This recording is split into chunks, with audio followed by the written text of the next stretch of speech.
Oh guys, I really didn't want to make a video like this, but I try to be as transparent as I can with everything that we do on the channel and all the content that we bring you guys and all the bike builds and all the cool stuff that we get to do.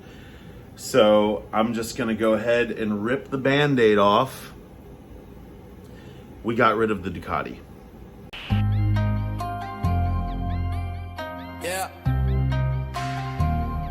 Now, before you guys dislike this video and roast me in the comments for J Bells can never keep a bike and he does all these sick builds and does all these cool reveals and all this stuff, listen, hear me out. I want to explain something to you. Before the pandemic hit, I was doing good for myself, good for my business, good for my family, good for my life, to where I could buy these crazy things. So if you've been with me from the beginning, then you already know that we built a really badass RSV4, you know, fully tricked out, race ready. We bought the Panigale V4S. We were gonna trick that out, and then COVID hit. So unfortunately, I had to do the smart thing as a family man, as a businessman, and basically alleviate all the debt and get rid of everything because we didn't know what tomorrow brought us. That being said, let's fast forward to a year later. As you guys have seen on the channel, we were able to, you know, get team/company bikes like the Gixxer that we built. A lot of you guys didn't like it, let's be honest. Trade up to the Ducati 848. A lot of you guys didn't like it, let's be honest. But how that bike ended, you guys actually appreciated it. There's a lot of you guys that don't subscribe to the channel that seen videos like that on the Ducati 848, it becoming the Desmos Adichie replica, how sick it was when it was finished. I do appreciate all the love that we get here on the channel, and I like the fact that you guys like that build and you continue to support me and you support the channel and everything that we do, just because you know how nuts I am and how crazy the things that we do here are gonna end up. That being said, we ended up trading the Ducati.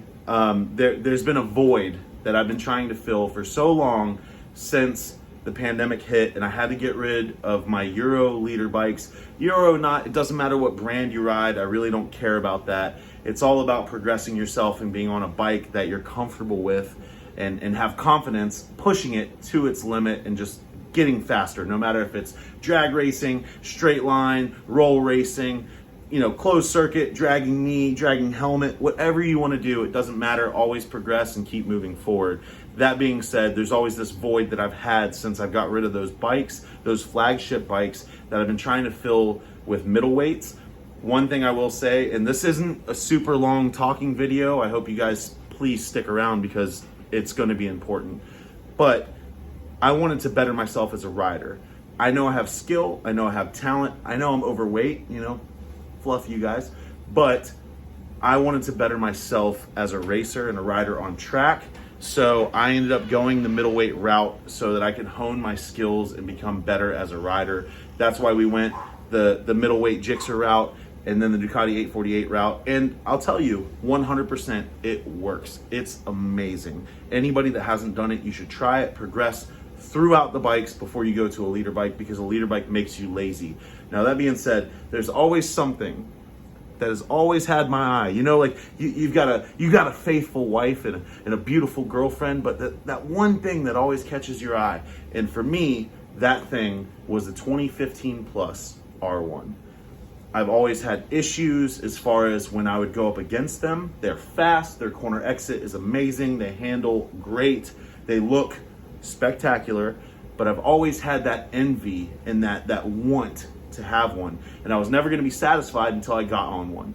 So I just want to go ahead and say from the bottom of my heart, thank you guys for sticking around and supporting me and staying a part of the channel. All you guys, I owe it to you. But now we are building a new R1. So this is an intro to it. I can go ahead and show you what the bike looks like now. It is yeah, and it's not a Ducati. It's definitely a 2016 R1. But here's what it looked like before.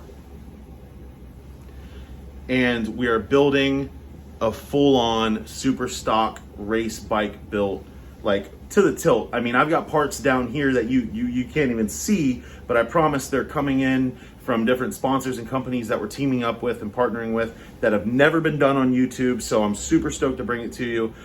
Just to give you a little teaser, we are doing a 2020-2021 race bike conversion. So it will look like the newest up-to-date bike, but it's gonna have everything from a full titanium exhaust from Spark. It's gonna have a Translogic auto blipper. It's gonna have the best air filter in the game, you know, that Sprint F185. It's gonna have everything from K-Tech, Pro Suspension.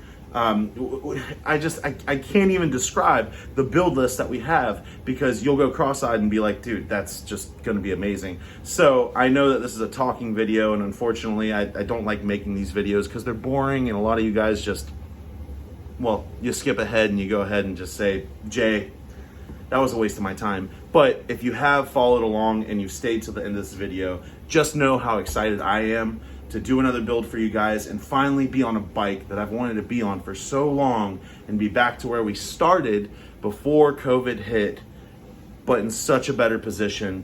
And I'm so excited to bring this build to you guys. So without further ado, next video, we start the R1 build. Also, as a plus, we have some other bikes that are going to be getting parts.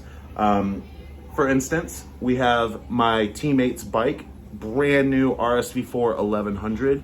It's going to get the brand new Spark Street Fighter titanium exhaust. It's never been seen on YouTube or installed on any bike. I'm excited to bring that to you guys. You know that we like our hyper motards here, so we have a different variation of a hyper motard race build that we've done on the 939. We have a Spark exhaust for that, an auto blipper coming. We've done the Andriani super stock, like fork cartridges that you put into it. Just so many things going on with the channel. I know that right now it's tough out there. I hope you guys are staying safe and everybody's continuing to just keep growing, progressing, and moving forward. And next video, I promise we'll have some sick ass content for you. We'll be back to the regular program, and we've got like, I don't know, 11 bikes being built. So I hope you guys enjoy it. Please subscribe if you haven't, and this channel's only gonna get faster.